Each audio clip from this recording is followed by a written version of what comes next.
On va maintenant enchaîner avec une présentation de Ariel Cissot, maître de conférences en psychologie à l'université Paul Valéry de Montpellier et membre du laboratoire de psychologie expérimentale et cognitive. Elle est responsable du programme EmoCog, émotion et cognition. Ses recherches portent sur les interactions entre les émotions et les capacités cognitives. Et elle est venue aujourd'hui accompagnée de ses 3 collègues, que sont Nathalie Blanc, Julien Vidal et Nathalie Vandeville. Et ensemble, ils vont nous parler des liens entre jeu, bien-être et émotion. C'est à vous. Je vais... Il y a la petite télécommande. C'est la... Donc, je suis bien Ariel Cissot, parce qu'on essaye un petit peu de jouer aux inversions. Je suis professeure en psychologie cognitive, donc je m'occupe d'un axe de recherche émotion et cognition. Et j'ai amené ma directrice d'équipe de recherche, Nathalie Blanc, qui va présenter la petite équipe qui s'est déplacée aujourd'hui pour un peu m'assister aussi, parce que j'ai une voix un peu limitée. Donc, on va vous faire une présentation à 4 voix. Bonjour. Voilà, donc pour se présenter, donc déjà on est ravis d'être avec vous aujourd'hui. On voulait remercier les organisateurs de nous offrir cette tribune pour échanger avec vous. Donc on voulait se présenter dans un premier temps parce qu'on n'est pas du tout des spécialistes du jeu. Donc pour vous mettre très à l'aise, nous on connaît pratiquement rien dans le jeu. Nous, ce qui est notre jeu à nous, c'est d'étudier le fonctionnement cognitif, donc la cognition, les émotions, et d'appréhender la cognition et les émotions parfois à travers le jeu. Donc, on ne va pas se représenter de nouveau, simplement vous dire 2 mots sur le laboratoire. Donc, c'est un laboratoire assez conséquent puisqu'on est quand même 46 enseignants-chercheurs. On ne travaille pas tous sur cognition et émotion, mais quand même une partie significative. Et on a actuellement 7 masters, donc 7 formations qui nous permettent donc d'accueillir des étudiants donc du niveau master au niveau doctorat, et ce qui nous permet donc d'alimenter en recherche pas mal de questions. Alors, qu'est-ce que je voulais vous dire ? 2 mots sur la psychologie, parce qu'on peut avoir une image parfois un petit peu erronée de ce qui se cache derrière la psychologie. Pour nous, c'est très important de cadrer un petit peu plus ce que c'est que la psychologie.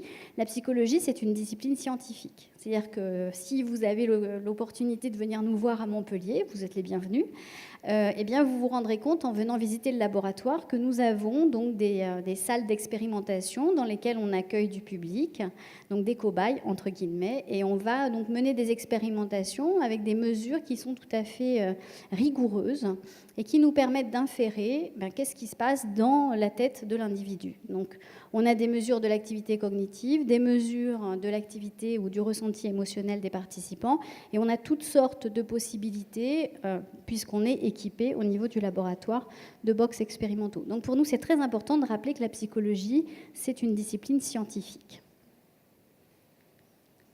Alors, quelle est notre expérience du jeu ? Je vais laisser la parole à Julien Vidal qui va vous raconter une petite contribution qu'on a pu développer en partenariat avec l'Éducation nationale et avec le Centre de prévention santé de l'Académie de Montpellier.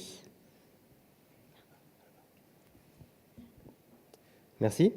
Oui, effectivement, je vais vous parler rapidement, effectivement, parce qu'on a un train à prendre, mais de notre modeste contribution. Alors, cette contribution, elle a été menée en partenariat, je vous montrerai après, avec le centre Epidor, qui est en fait un centre qui dépend, on le voit ici, de l'ICM, donc de l'Institut de lutte contre le cancer de Montpellier, évidemment en partenariat avec l'académie, etc., puisqu'il y a beaucoup de sujets qui étaient des élèves. Donc ce projet, il a réuni en fait deux entités, à la fois le centre Epidor, parce qu'ils avaient un projet qu'ils souhaitaient initier, c'était de choisir librement, faire devenir l'individu comme un consommateur qui pouvait choisir librement de consommer. Donc ils avaient évidemment des connaissances de terrain, parce qu'ils sont beaucoup dans les écoles. Ils travaillent et puis ils font venir aussi les élèves dans leur centre. Et ils travaillent évidemment beaucoup sur la santé, le lien entre consommation et santé, on y reviendra. De notre côté, en tant que membre du laboratoire d'Epsilon, on a un projet de recherche que l'on continue actuellement encore, c'est le lien entre la psychologie et la consommation, donc la psychologie du consommateur. Et ils ont fait appel à nous parce qu'on avait des compétences en termes de méthodologie de recherche, de traitement de données, mais aussi de méthodologie, et aussi quelques publications dans le domaine du lien entre publicité et psychologie. Donc l'objectif de la recherche, donc on est parti un petit peu de leur demande auquel on a contribué. Leur but était d'améliorer la santé des jeunes. Alors c'est un bien grand mot, comment améliorer la santé et comment cette santé peut passer par l'amélioration ou par le biais de la consommation. Eh bien, tout simplement parce que si les jeunes ont une mauvaise santé, c'est probablement parce qu'ils ont une mauvaise hygiène de vie au sens large et que probablement ils consomment de mauvais produits. Donc plutôt que de leur dire ben voilà les produits qu'il faut consommer, ça c'est pas bien, etc., on a essayé d'utiliser des indicateurs. Notre but était en fait de modifier leur comportement, parce que Nathalie ne l'a pas précisé clairement, mais la psychologie c'est la science du comportement. Donc on étudie le comportement de l'individu et notre moyen à nous de révéler où est-ce qu'il y a modification et si on arrive à changer l'individu, c'est uniquement en passant par les modifications des comportements. Alors pour modifier ces comportements, on a évidemment l'effet classique, c'est informer, éduquer les plaquettes, leur dire que c'est pas bien de consommer du gras, trop manger trop sucré, trop salé, 5 fruits et légumes par jour. Bon, tout ça on connaît. Non seulement on connaît, et aussi connaissait bien, mais seulement on sait très bien que ça ne marche pas très bien. On sait que quand on dit ça aux gens, ben, ils écoutent, mais ils ne suivent pas les recommandations, et surtout, on n'a pas d'effet sur les comportements. Si ça marchait, ben, plus personne ne fumerait, plus personne ne conduirait trop vite, etc. Donc on sait bien que ça ne marche pas. Donc on a cherché en fait une espèce de levier qui nous permettait d'agir là-dessus, d'agir sur les comportements, tout en faisant passer du message. Donc l'objectif, je le redis, c'est de devenir un consomme-acteur éclairé, c'est-à-dire quelqu'un qui va consommer, mais qui sait au moins ce qu'il va consommer, pourquoi, et quelles sont les raisons pour lesquelles il va choisir tel ou tel produit peut-être. Donc le lien en psychologie, il est assez facile d'étudier, c'est depuis très longtemps qu'on étudie ce lien entre les croyances, les opinions, donc l'information et le comportement que peuvent avoir les individus. Mais pour passer de l'un à l'autre, alors il y a d'énormes facteurs qui peuvent entrer en jeu, mais pour essayer d'avoir un lien plus important entre l'information qu'on a leur donner et le comportement effectif des individus, on a effectivement choisi de travailler avec le jeu. Alors, on le redit, on n'est pas du tout spécialiste, ce n'était pas du tout notre domaine d'étude, mais on s'est dit que le jeu était un moyen d'impliquer, je pense que la motivation première, c'était l'implication du jeune dans cette activité qui permettait de mieux comprendre et mieux assimiler l'information qu'on allait essayer de lui faire passer. Alors, le mot tabou, c'est serious game, mais je ne vais pas le dire, mais ça y ressemble. C'est un peu, on pourrait penser que ça en est, mais on a vraiment, la motivation, c'était garder du jeu, faire du ludique, quoi, vraiment. Alors, normalement, voilà, le scénario, il va être expliqué un peu dans un petit film qui va bientôt arriver normalement. C'était un jeu coopératif, c'était par petits groupes. On leur donnait en fait un scénario. Alors, ça pouvait être fêter un anniversaire, ou faire un petit déjeuner, ou partir en vacances, etc., tout ça. Et leur but à eux, c'était le jeu, c'était de faire les courses. Alors pour nous, c'est peut-être pas marrant, c'est peut-être pas très agréable, mais pour des enfants et de collège et lycée, c'était quelque chose qui leur plaisait. Donc on sait que ça leur plaît de faire des courses, etc. Donc on a mis en place une sorte de supermarché virtuel. Le nom, c'est l'Epidor Market du nom de la structure qui nous a accueillis. Et donc c'est un supermarché virtuel avec des consignes, de budget défini, et on va le voir également avec des mesures. Et donc je vais vous présenter ensuite les résultats de ces différentes mesures. Et donc, si le film peut apparaître maintenant, ça serait super. Sinon, je peux meubler. Ouais, je crois pas.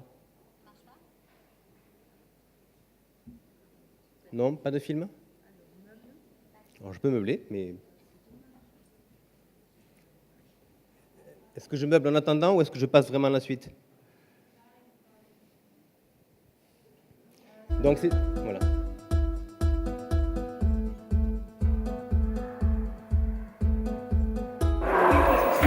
Donc on va faire l'Epidor Market, donc c'est un supermarché virtuel, donc vous allez faire vos courses. Pour cela on va vous faire tirer un scénario et après je vais vous faire remplir une petite liste de courses et vous passerez au supermarché et juste après on fera un débriefing pour voir un petit peu qu'est-ce que vous avez acheté et pourquoi vous l'avez acheté. D'accord? Donc qui c'est qui veut tirer au sort? Voilà. Tu nous lis le scénario, s'il te plaît? Vous fêtez un anniversaire. Vous serez une dizaine. À vous de jouer pour l'organiser. Rendez-vous à Epidor Market pour faire vos courses.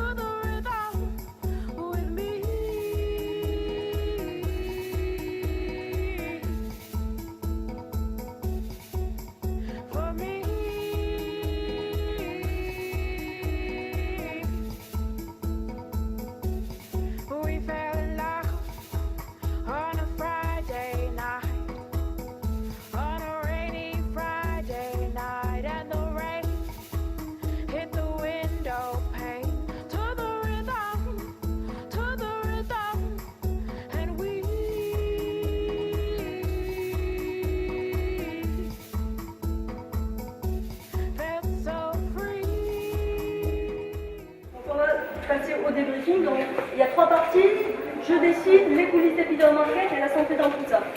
Donc, on va commencer par donc, je décide. Comment avez-vous fait les choix au sein du groupe? Quelqu'un proposait un produit et demandait aux autres si on le prenait. On acceptait ou on refusait. On acceptait ou on refusait. La marque. Par quoi tu peux être influencé? Les promotions, les moitiés de prix. D'accord.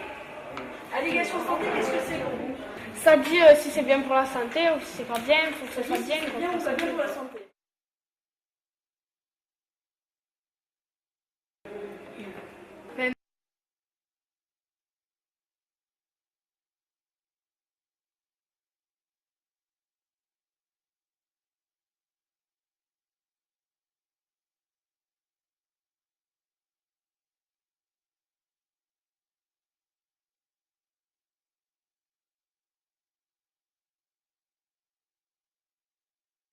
Conditions possibles, hein, vous avez vu que des fois le budget est limité, des fois il est illimité, des fois il est restreint ou pas, ou ils sont plusieurs, etc. Bon, là, il y a de grandes différences effectivement de comportement. Le but, c'était justement de les faire travailler sur ce comportement et de leur faire prendre conscience de leur propre comportement. Hein, parce que faire les courses, même si c'est une activité ludique, ben, ça nécessite des choix, hein, comme beaucoup d'activités. Et ces choix, on essaie de voir, on va essayer de leur montrer de quoi dépendaient ces choix. Alors, la méthodologie de la recherche, c'est la suivante. Donc, il y avait un premier questionnaire là, que je ne vous présenterai pas aujourd'hui, c'est sur leurs habitudes de consommation, hein, avec qui tu fais les courses, est-ce que tu y vas des fois avec tes parents, avec qui, etc. Tout ça. Donc, attendre tes zéros. Arrivé, donc, le jeu, évidemment, on leur donnait très peu d'indications au départ. Et on aura trois mesures, en fait, à la suite. Une mesure juste avant le débriefing, hein, que vous avez un petit peu vu dans la vidéo, où là, on fait passer du contenu, du message, de l'information, de savoir d'où viennent les choix, etc. L'objectif était finalement de sonder les raisons, les choix, ce qui les a motivés, ce qui les a décidés à choisir tel ou tel article. Un autre questionnaire qui a eu lieu juste après le débriefing, hein, qu'on va pouvoir donc comparer, vous aurez compris, entre T1 et T2, pour la prise de conscience. Et chose intéressante, c'est que ces élèves-là sont revenus, ou on est revenu plutôt dans leur classe, les interroger 3 mois plus tard. Donc on a une mesure un petit peu plus longitudinale des effets de cette intervention, de ce jeu donc, ici. Donc on va comparer les effets. Je vous présenterai aujourd'hui juste très rapidement quelques résultats sur T1, T2 et T3. Donc voilà l'échantillon caractéristique. Hein, donc on est dans la région Languedoc-Roussillon. Il y a 260 en fait, adolescents qui ont été interrogés, d'âges différents, etc. Alors, voilà l'exemple de questions sur lesquelles on a un petit peu travaillé, avec à chaque fois, en temps 1, temps 2, temps 3, des questions parfois un petit peu formulées différemment, mais qui mesurent pour ici la prise de conscience sur l'existence de stratégies d'influence. À votre avis, pourquoi, comment es-tu influencé, qu'est-ce qui t'influence quand tu fais des choix de consommation? D'autres mesures sur est-ce que tu penses que la publicité, au sens très large, et après en détail dans le débriefing, mais est-ce que la publicité t'influence et dans quelle mesure tu penses que ça détermine tes choix de consommation? Alors, quelques résultats. Je vous prends uniquement ce tableau-là avec 3 résultats, je vais faire simple et pas beaucoup de chiffres. L'intérêt, c'était donc, c'est les questionnaires auto-rapportés, donc on n'a évidemment pas les mesurer les véritables comportements de ces élèves, mais c'est ce qu'ils ont déclaré. Donc, alors qu'en T1, ils sont 73% à comprendre, à connaître certaines techniques. On voit qu'il y a un score qui augmente nettement en T2 et surtout qui perdure en T3. Hein, donc 3 mois après, à l'effet médian, on peut s'imaginer que c'est assez facile de restituer les techniques qu'on nous a appris, etc. Mais 3 mois après, ces élèves sont encore conscients et connaissent encore ces techniques de manipulation, d'influence, de stratégie marketing. Excusez-moi. C'est pas un mauvais mot, hein, c'est un terme, c'est une notion, un concept en psycho. Donc c'est une influence, on va dire. Sur les choix en fonction de la publicité, là aussi, on a un effet qui est assez net. On passe de 31 à 43% avec, encore une fois, une différence statistique. Donc, il y a bien amélioration de la connaissance et de la prise de conscience de ces choix par la publicité, et une influence qui est même maintenue 3 mois plus tard. Et on a également sur les différentes techniques, alors je détaille quelques-unes ici, mais c'est effectivement les promotions, les réductions de prix, les jeux concours, le placement du produit, hein, le fasting, s'il est en bout de rayon, les prix chocs, etc. Donc ça, ils en ont, c'est assez bien moins connu au départ que la publicité en général, mais ces techniques effectivement de vente sont bien améliorées en termes de prise de conscience et de mémorisation, et ils s'en souviennent encore 3 mois plus tard. Donc on les a, on pense, un petit peu éduqués sur ces thématiques-là. Voilà, ce qui est intéressant à montrer, c'est que ce dispositif, il a été très apprécié par les élèves, très apprécié par les équipes éducatives qui ont collaboré, mais qui l'ont fait passer, et à tel point qu'il a été, maintenant qu'il est diffusé à un niveau national dans pas mal d'écoles et de collèges et lycées. Bon, voilà, conclusion, mais je n'ai pas fini, enfin moi j'ai fini, mais mes collègues vont terminer la suite, c'est que le jeu, nous on l'a utilisé comme une mise en situation réaliste et immersive, hein, avec l'idée que ça devait être agréable et plaisant et ludique. On observe, grâce à ce jeu, des vraies modifications de comportement, certes autodéclarées, mais qui ont une vraie, qui perdurent même au-delà de 3 mois d'effet. Donc c'est pour nous une vraie différence significative. Voilà. Bon, globalement, voilà les thématiques sur lesquelles on a travaillé, sachant que ce qui a guidé le choix, c'était de faire prendre conscience que la consommation guidait la santé. Tant qu'à faire, si vous pouvez aussi le comprendre, ça serait pas mal aussi. Voilà, je passe la parole à mes collègues. Très bien. Alors, hop, on va continuer. Alors, là, simplement, c'est un exemple pour vous montrer combien la psychologie peut être utile pour décrypter ce qui se passe quand on est en train de jouer. Donc, on voulait vous montrer un petit peu quelle est la contribution de la psychologie. Alors, bon, pour faire honneur aux personnes qui nous ont invités, donc je vous présente le jeu que vous connaissez certainement, peut-être que vous jouez avec vos enfants, et en plus, voilà, qui, comme le dit ma collègue, si vous avez envie de voir plus précisément, c'est dans vos petits sacs. Donc, pourtant, on n'a pas été prévenu avant, hein, on n'a pas été briefé. Alors ici, pourquoi ce jeu ? Parce qu'il est particulièrement intéressant pour illustrer à quel point, finalement, le jeu permet d'approcher le fonctionnement cognitif, alors le fonctionnement cognitif de l'individu tout venant. Et j'ai envie de dire que nous, on s'intéresse plus particulièrement au développement cognitif et émotionnel de l'enfant. Or, ces cartes de jeu sont particulièrement adaptées parce qu'on peut jouer avec des enfants qui ne sont pas forcément en âge de lire, mais pour lesquels on peut déjà observer le fonctionnement cognitif. Alors, le principe de ce jeu, qui connaît le jeu dans la salle ? Tout le monde. Alors, je vais pouvoir aller très vite. Alors, on va faire une petite expérience. Donc, quel est le symbole en commun entre les deux cartes ? C'est bon ? Ok. Deuxième essai. C'est un peu plus long. Cadenas.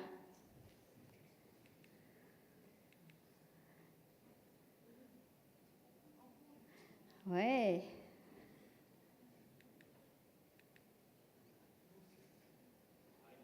Oui.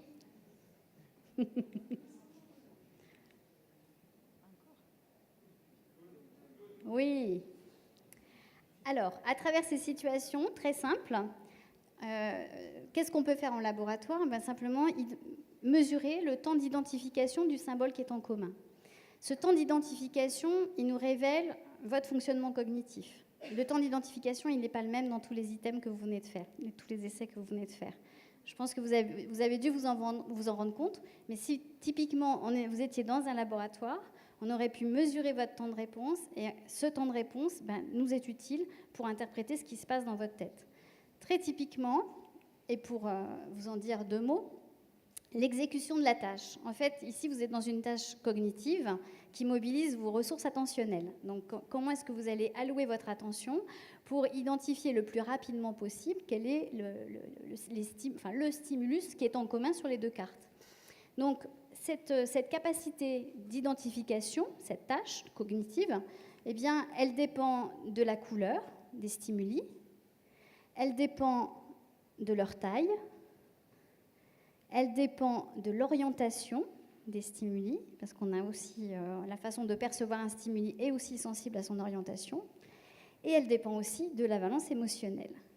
Donc finalement, dans ce tout petit jeu, qui est très simple, eh bien, on peut appréhender à quel point votre système perceptif et votre capacité à allouer votre attention eh bien, est sensible à tous ces paramètres. Donc, tout simplement, je vais vous... Voilà. Ici, si on avait mesuré votre temps de réponse, eh bien, on aurait pu observer que dans la situation qui est en haut, ici, donc vous avez été très rapide parce que la coccinelle qui est rouge, elle est d'assez grosse, enfin, dans une taille assez importante, et en plus, la couleur rouge, on est, entre guillemets, calibré perceptivement pour détecter les stimuli rouges qui nous signalent une alerte. D'accord ? Par rapport à ici, où le cadenas, il est à peu près dans la même taille, mais il n'est pas dans une couleur qui va signaler un stimuli d'alerte. Hop. Ici, si on comparait votre temps de réponse, eh bien, vous avez ici, alors, ici, c'était quoi l'item commun ? Le clown. Et ici ? Voilà. Ici, qu'est-ce qui impacte votre temps de décision ? Eh bien, c'est la valence positive ou la valence négative du stimulus. Donc, ici, simplement pour vous montrer qu'en psychologie, à partir d'un jeu comme celui-ci, eh bien, on peut révéler des processus cognitifs, mais aussi des processus émotionnels qui interviennent. Alors, au laboratoire, on est équipé d'un très beau jouet, dont on fait toujours la publicité, c'est un oculomètre. Donc un oculomètre, vous en avez entendu parler ce matin, c'est-à-dire qu'on a la capacité de savoir comment est-ce que vous explorez une carte de jeu. Typiquement ici, si on vous présente les deux cartes sur l'écran d'un ordinateur, eh bien, l'oculomètre nous permet de savoir comment est-ce que vous procédez dans cette tâche de détection de deux stimuli qui sont comparables. Eh bien, comment est-ce que vous explorez visuellement ces deux cartes, quels sont les stimuli qui vont attirer en priorité votre attention, etc., etc. Donc c'est un outil qui nous permet, en plus des mesures de temps de réponse, de temps de décision, qui nous permet de savoir typiquement comment est-ce que vous explorez et comment votre système attentionnel est orienté lorsque vous jouez. Alors, hop, je vais aller très vite. Ceux qui connaissent bien la situation du double vont me dire aussi que quand on est en train de jouer avec quelqu'un, parce que c'est un jeu où on joue avec un adversaire, la personne, quand elle doit poser la carte, elle verbalise à voix haute le stimulus qu'elle a identifié en commun avec sa carte.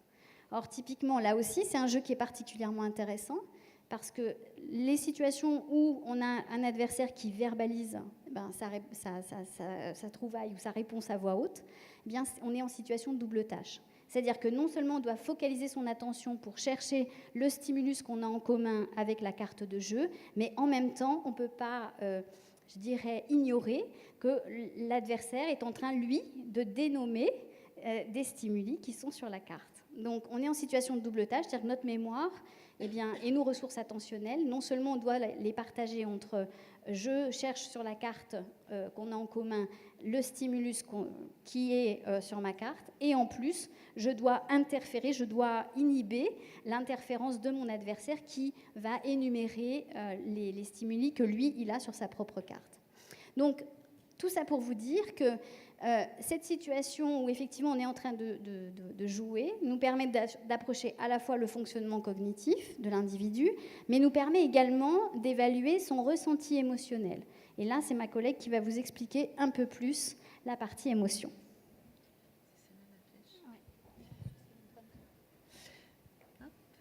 Donc, moi, ma contribution aujourd'hui, c'est que on va partir du postulat que ce qui distingue ce qu'on vient de voir, le double, d'une tâche de test de barrage que nos enfants passent quand on leur mesure leur QI, par exemple, c'est exactement les mêmes processus qui sont derrière.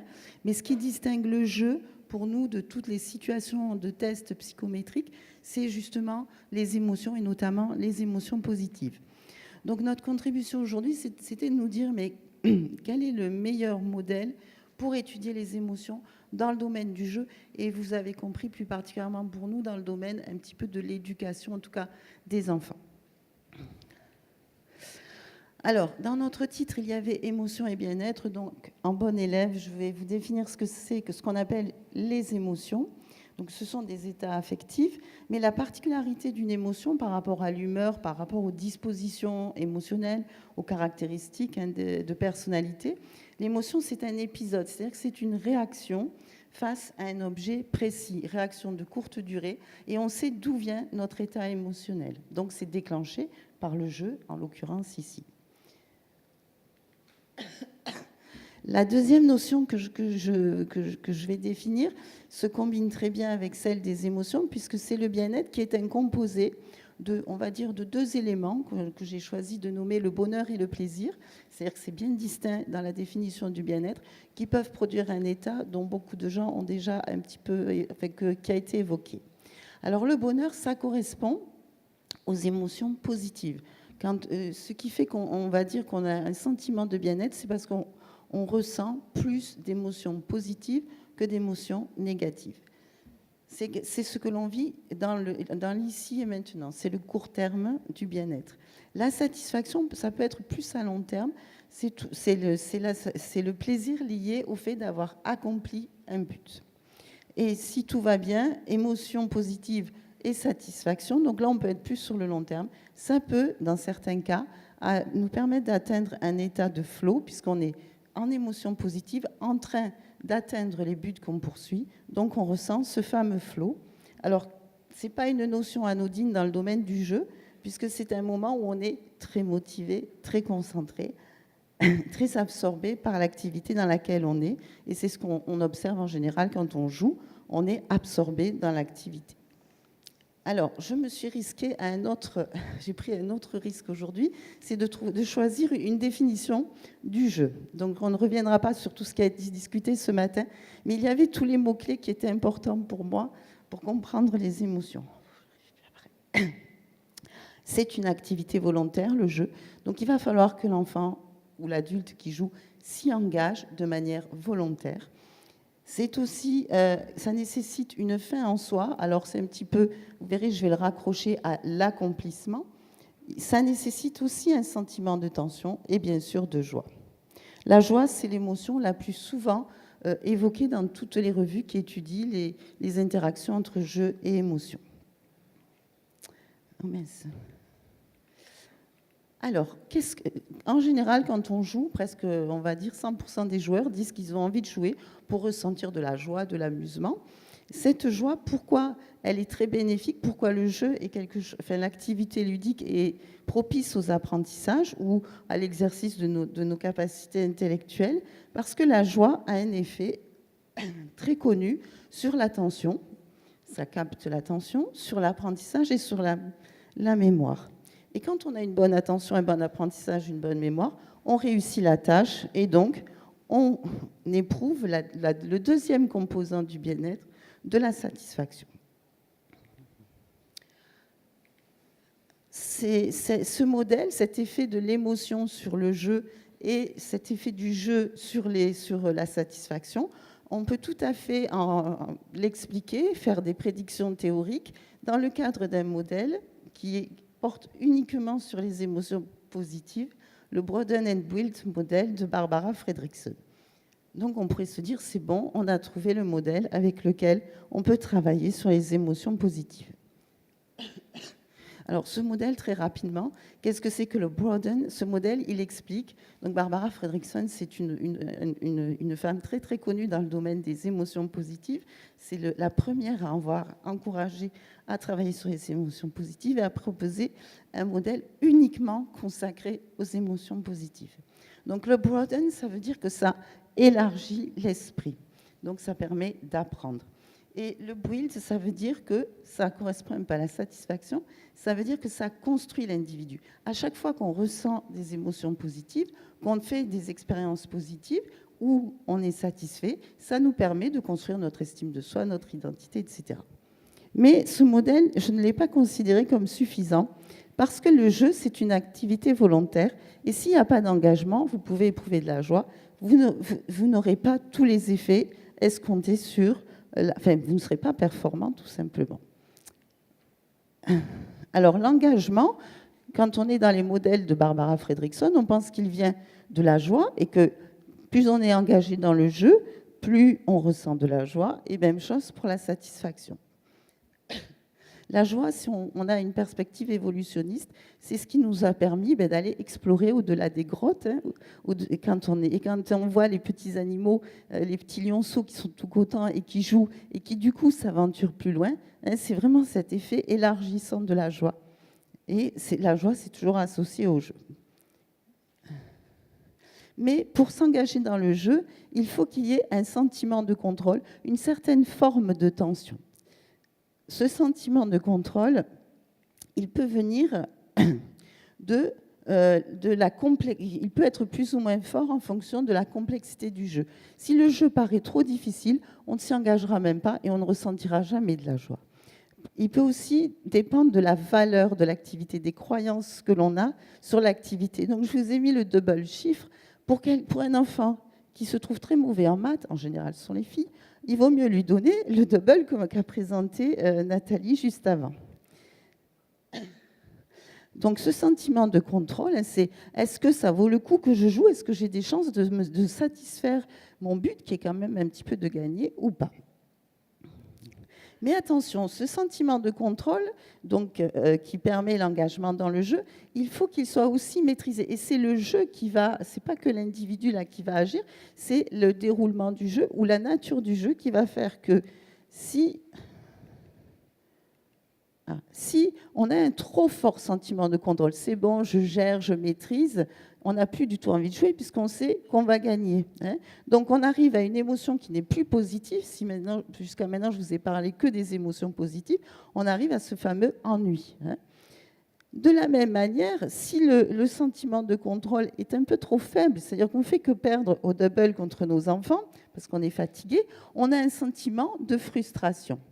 Et ce que je veux aujourd'hui vous dire, c'est que même si on a quand même entendu parler un petit peu d'agressivité, d'émotions négatives et de violence, le modèle de Barbara Fredrickson n'est pas du tout suffisant parce que vous allez voir que tout compte fait, ce qui se passe dans un jeu, c'est très bien décrit par le modèle de Pécroun, qui est un chercheur allemand, qui a fait ce modèle donc, dans le cadre de l'éducation, mais beaucoup d'articles récents dans le domaine du jeu utilisent ce modèle qui est consacré à quelques émotions spécifiques qui sont les émotions d'accomplissement, de réussite, c'est-à-dire toutes les émotions qui sont proches des fois des émotions sociales qu'on va ressentir quand on est dans une situation ou enfin, quand on réalise une activité dont la finalité va être jugée selon une norme. Ça, c'est quand on est à l'école, j'ai réussi ou pas, ou selon les règles du jeu, j'ai gagné ou pas.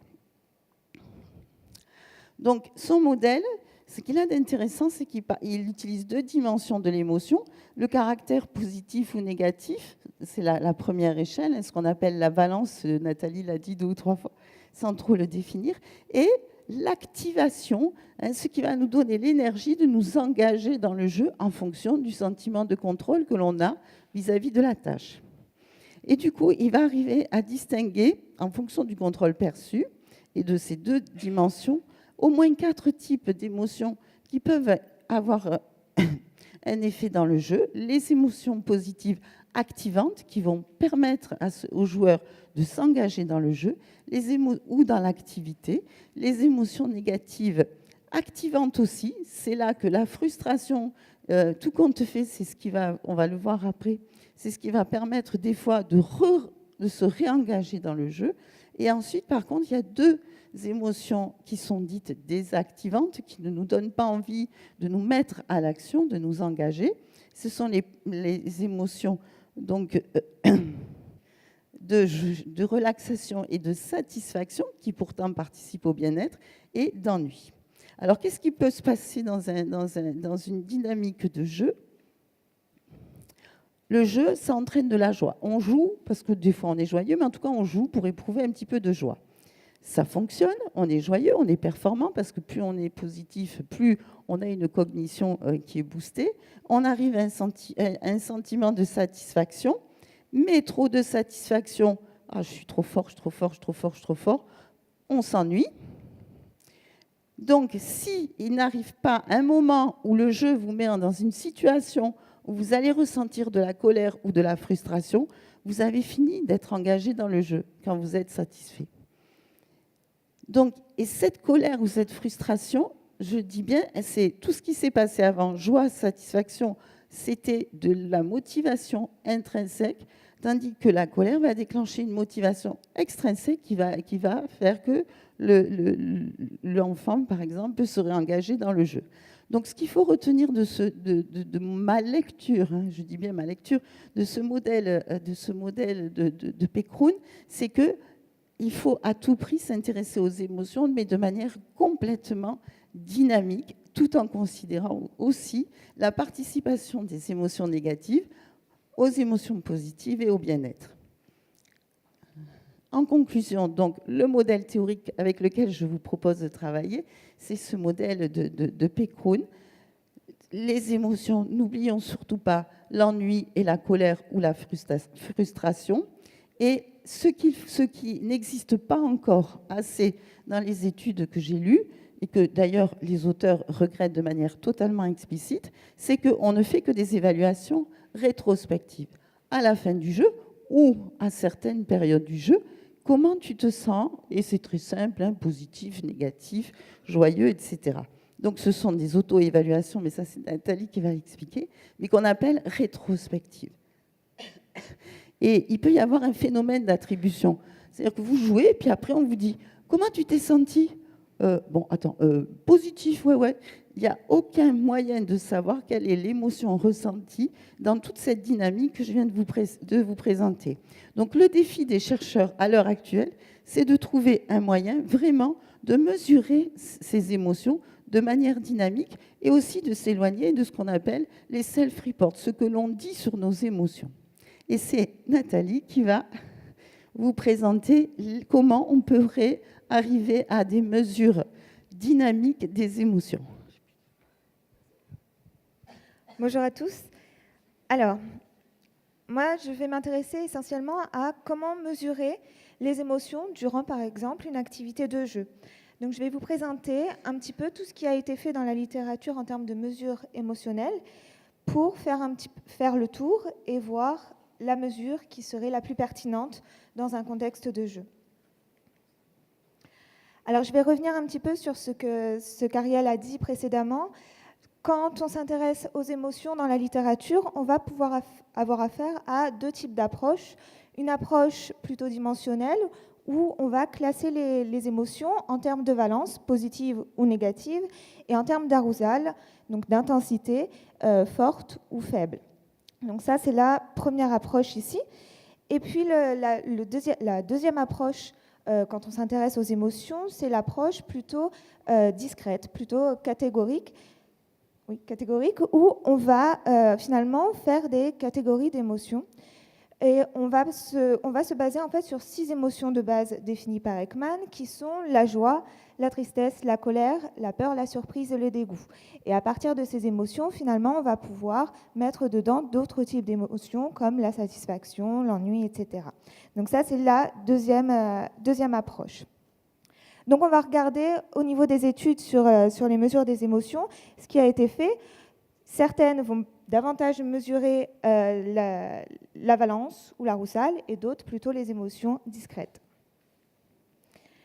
Alors avant ça, je vais redire un petit peu ce qui a été dit. On va se baser sur le modèle consensuel des composantes émotionnelles, c'est-à-dire que l'individu va vivre une situation particulière, donc par exemple le jeu, et puis il va évaluer la situation et il va apporter une réponse émotionnelle. Cette réponse émotionnelle, elle peut être soit subjective, donc il va verbaliser son état émotionnel, soit elle va être physiologique, ça va être par exemple l'augmentation du rythme cardiaque, la sudation, etc.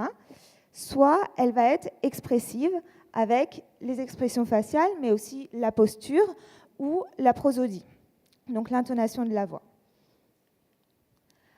Alors, je vais reprendre chaque réponse émotionnelle et on va commencer par la réponse subjective.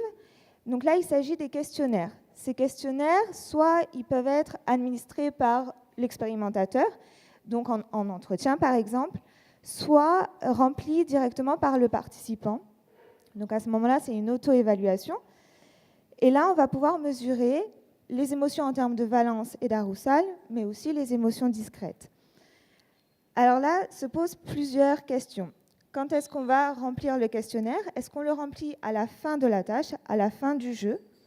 Ou est-ce qu'on le remplit durant la tâche, durant le jeu, au risque de biaiser un petit peu le jeu?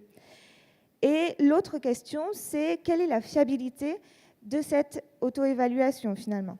Est-ce que vraiment on va verbaliser son propre état émotionnel ou est-ce qu'on va essayer de s'accorder à ce qu'attend l'autre? Donc il y a quelques biais ici. Autre type de mesures, ce sont les mesures physiologiques. Alors ici, il y en a plusieurs, soit des mesures qui vont s'intéresser au système nerveux central avec l'EEG. Ici, on va poser en fait des électrodes au niveau des aires cérébrales. Et puis, durant la tâche, on va mesurer l'activité cérébrale. Le problème ici, c'est qu'on va avoir une mesure peu précise, puisqu'on va vraiment avoir des régions qui vont s'éclairer, soit l'hémisphère droit, soit l'hémisphère gauche, mais ce n'est pas vraiment précis. Mais l'intérêt, c'est qu'on va pouvoir avoir une mesure durant la tâche. Là, on va davantage mesurer la valence, soit positive, soit négative, mais pas vraiment l'arousal. Deuxième type de mesure au niveau du système nerveux central, c'est l'IRM. Cette fois, l'activation des aires va être plus précise, mais il va être difficile, par exemple, de mesurer ces activations-là durant une tâche de jeu. Difficile de réaliser un jeu quand on est dans l'IRM.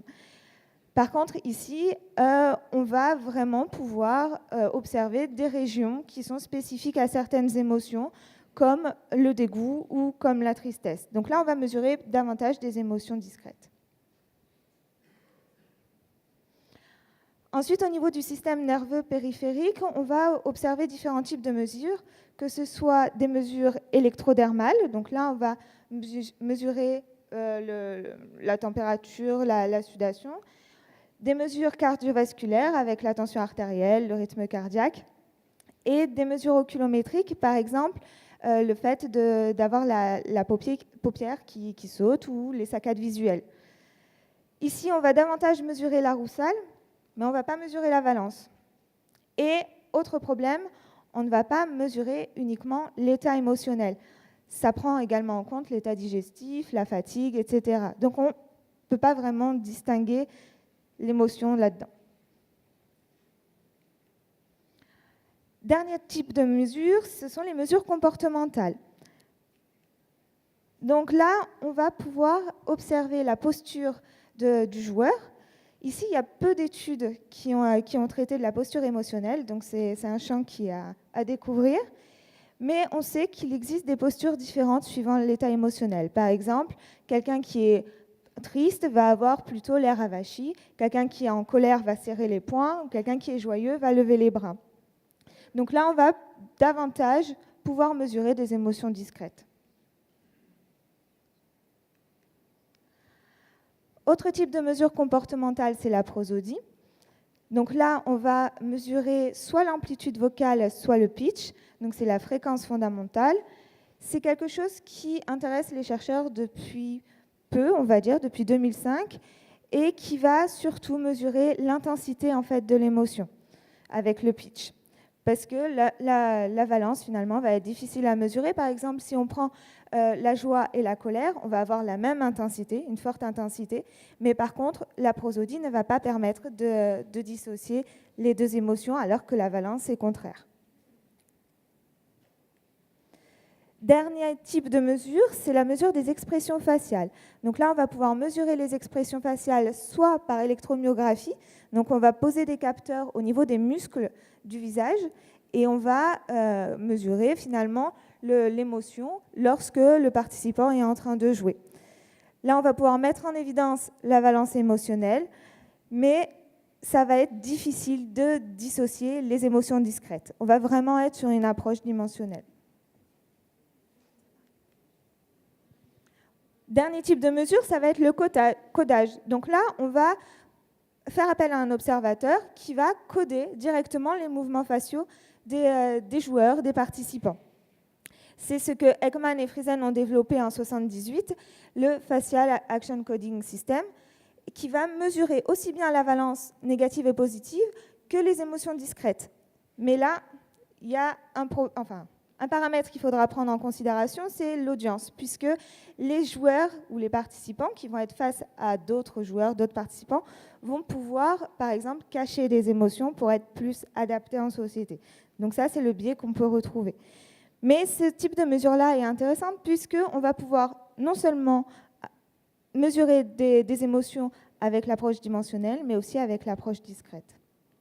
Donc c'est ce qui va nous intéresser plus particulièrement ici.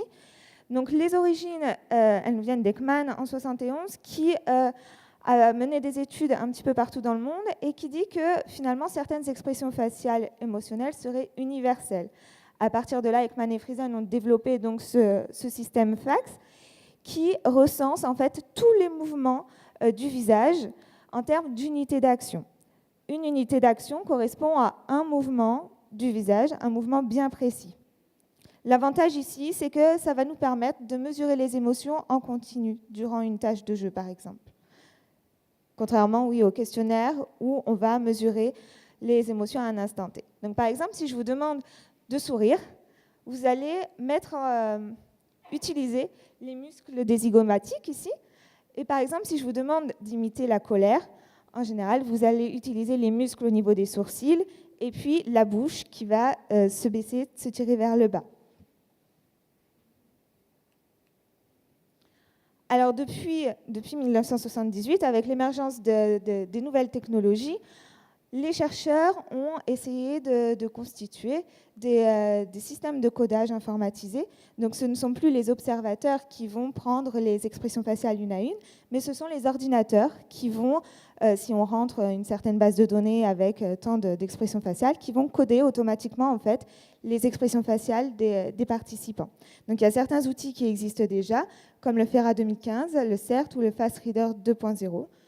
Est-ce que je peux présenter l'étude ? Oui. Alors, un exemple d'étude qui mesure les expressions faciales durant une tâche. Donc là, ici, les auteurs, ils ont cherché à mesurer les émotions durant une évaluation sur ordinateur. Donc, l'objectif, c'était non seulement d'évaluer l'efficacité de l'outil, donc Fast Reader 2.0, mais aussi d'examiner les émotions durant l'évaluation sur l'ordinateur. Donc pour ça, ce sont 172 étudiants qui ont eu un cours comportant 2 modules, un module théorique et un module pratique. Donc le module pratique, c'était du traitement de texte, et le module théorique, c'était des cours, je crois que c'était des cours de gestion ou d'informatique, je ne sais plus. Et on a enregistré, en fait, ils étaient face à un ordinateur dans une pièce, tout seuls, et ils étaient filmés, mais ils ne savaient pas qu'ils étaient filmés, c'était en caméra cachée, et ils devaient répondre à 45 QCM, donc à chaque fois 4 choix possibles, et on enregistrait leur expression faciale. Donc pour cela, il y avait 2 chercheurs qui étaient dans une pièce à côté, et qui, eux, voyaient non seulement la caméra, donc l'étudiant, mais aussi l'écran de l'étudiant, donc vraiment ses actions sur l'ordinateur. Et le but des chercheurs, c'était d'enregistrer l'émotion perçue par le logiciel, par Fast Reader 2.0. C'est un logiciel qui fonctionne de manière binaire, c'est-à-dire que pour chaque émotion, en fait, il va faire soit 0, soit 1. Donc le chercheur notait, là où il y avait un 1, c'était l'émotion considérée. Et le chercheur mesurait, notait son observation de l'expression faciale. Donc si pour lui c'était de la joie, il notait la joie. Les résultats de cette étude montrent que lorsqu'il s'agit d'évaluer l'efficacité de Fast Reader 2.0, en fait, ce logiciel-là est efficace puisque on retrouve un accord entre les chercheurs et le logiciel de l'ordre de 87%. C'est-à-dire que pour plus de 87% des expressions faciales, en fait, le logiciel avait attribué la même émotion que les chercheurs. Ce logiciel-là est surtout sensible pour la neutralité, mais ça je le mets entre guillemets, la joie, la surprise, la tristesse et la peur, et plus limité pour la colère et le dégoût, puisqu'il y a des confusions entre la colère et le dégoût, parce que ça peut faire appel aux mêmes unités d'action, et aussi entre la colère et la neutralité, car quand on réfléchit en fait à une question, on va souvent froncer les sourcils, ce qui peut faire ressembler à de la colère alors que ça n'en est pas. Et ce logiciel-là est limité aussi pour certaines apparences, c'est-à-dire que quand le participant porte des lunettes ou des piercings ou a une frange qui arrive au niveau des sourcils, ça va un petit peu biaiser les réponses, il va avoir du mal à interpréter en fait les muscles du visage. L'autre objectif, c'était d'examiner les émotions en temps réel durant l'examen. Ce que cette étude montre, c'est que l'émotion neutre prédomine et que l'émotion va surtout varier quand la question est très difficile ou quand elle est facile, où là, on va observer de la joie. Cette étude, elle montre qu'avec ce système de codage, de mesure, on va pouvoir avoir un meilleur feedback dans les apprentissages, savoir un petit peu comment répondre à un étudiant qui est en difficulté, par exemple, ou qui ne comprend pas une question. Pour finir, quelle perspective dans le domaine du jeu? Alors, au niveau des jeux vidéo, c'est quelque chose qu'on peut facilement mettre en place puisque les logiciels existent déjà, il faut juste les adapter aux normes françaises, mais on peut facilement mettre une caméra devant l'ordinateur et enregistrer les expressions faciales en temps réel et les mesurer. Donc ça, ce serait intéressant de le faire et de le mettre en place. Par contre, pour les jeux de plateau, ça va nécessiter le développement d'outils un peu plus spécifiques, puisque là, soit on met une caméra au centre du plateau, qui peut tourner et enregistrer toutes les expressions faciales, soit on ajoute aussi des caméras un petit peu dans les quatre coins de la pièce, et on peut mesurer non seulement les expressions faciales, mais aussi la posture, pourquoi pas. Voilà. J'ai fini, merci.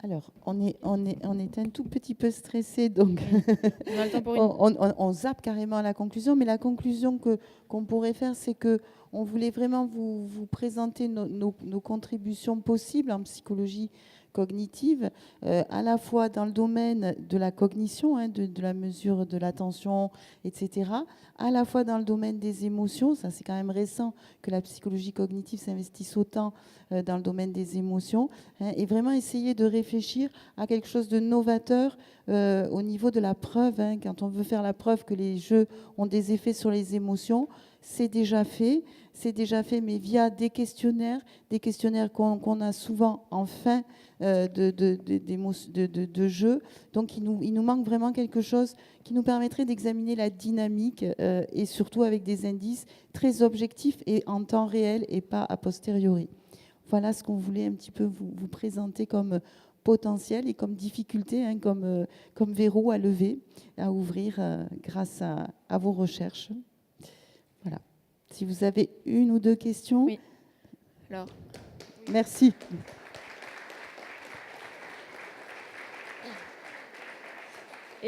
Est-ce qu'il y en... Oui, une question ici. Merci pour cette présentation. Alors, au final, est-ce que vous obtenez une corrélation ou pas entre les évaluations auto-rapportées et les mesures évaluées par codage?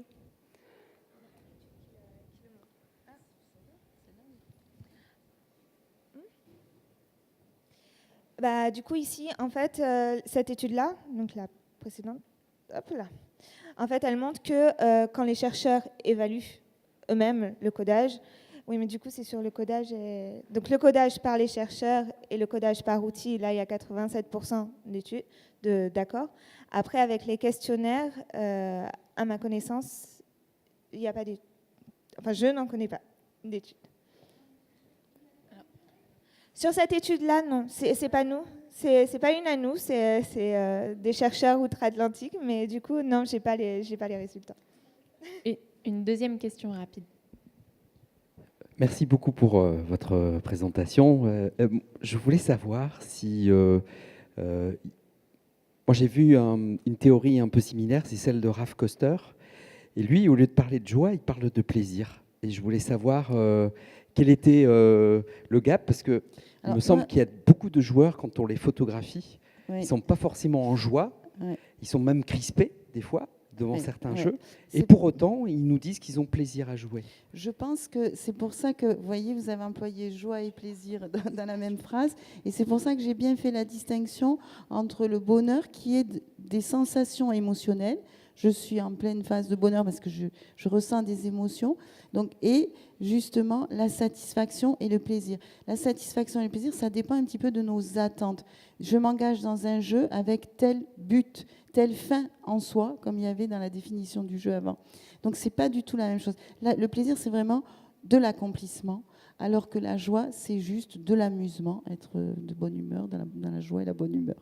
Voilà. Et je pense que le jeu, ça dépend des jeux, mais des fois, on ne joue que... Quand on joue avec nos enfants au double, c'est pas trop pour s'accomplir, enfin, je pense qu'on s'est déjà réalisé, c'est pour vivre dans la joie avec nos enfants. Alors que quand on se lance dans un jeu plus complexe, c'est peut-être pour s'accomplir, réaliser, enfin, au moins se réaliser. Je pense qu'il y a réalisation derrière plaisir. Je vais donc me permettre de faire une petite remarque très rapidement qui va peut-être pas avoir la forme d'une question parce qu'on n'a pas le temps. En suivant la dynamique, il serait possible, à mon avis, de découvrir une forme d'ennui déclencheur de choses. On met un bouton rouge au milieu de la salle, on met un peu d'ennui, les gens appuient sur le bouton rouge. Ouais, et donc, ça serait bien. Vous auriez appuyé souvent, vous? C'est une boutade. Oui, mais voilà, l'ennui peut être activateur dans le jeu. Oui, c'est ça, c'est ce que je disais. Hein, il faut qu'on arrive à réactiver. Mais c'est vrai, oui. Merci beaucoup à tous. On va vous libérer pour aller chercher votre train.